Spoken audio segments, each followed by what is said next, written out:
Бәріне сәлем достар. Осы видео басталмай тұрып, лайк басып, каналға тіркеле кетіңіздер. Жұмыртқа қабығы 10 жылға жасартады.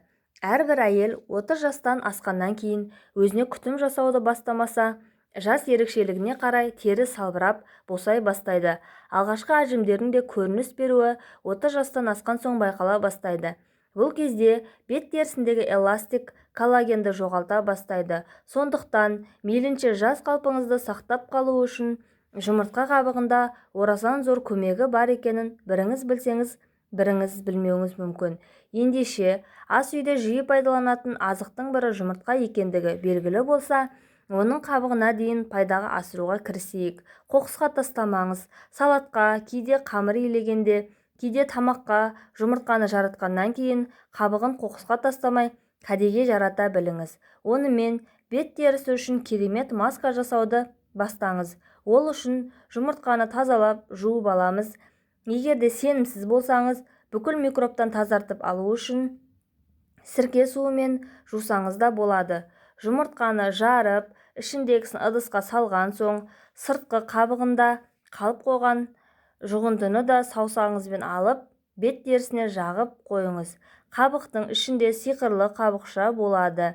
Жұмыртқаның қабығының ішкі бөлігінде жұмсақ шілтер секілді жұқа қабықша болады. Сол қабықша бөлігін еппен абайлап, қатты қабықтан ажыратып алу керек.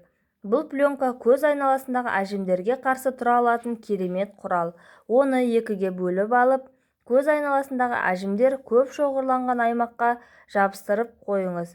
10-15 минуттай ұстаңыз. Пленканы жабыстырған соң, мимикаға жол жоқ. Күлмеңіз. Көз айналасына жабысқан пленка түсіп қалмау үшін ол маңайды қозғамаған дұрыс. Сөйлеуге болады. Ендігі кезек сыртқы қабығында.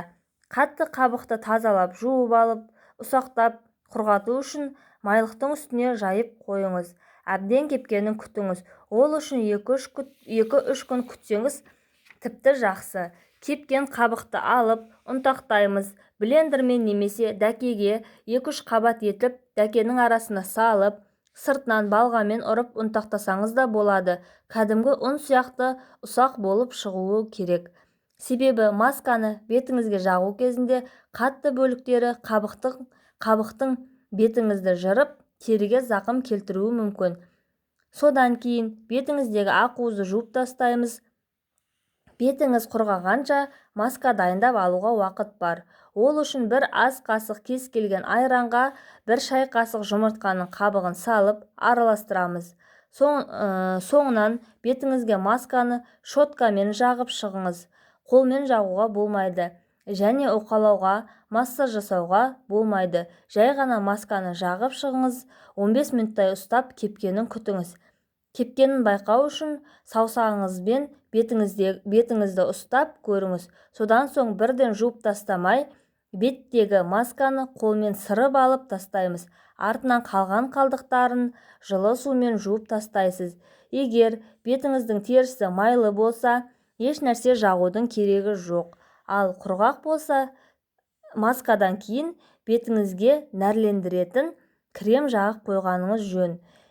Егер бетіңіз құрғақ болса, бұл масканы аптасына 2-3 рет жасауға болады. Майлы тері үшін аптасына 1 рет жасап тұрсаңыз жеткілікті.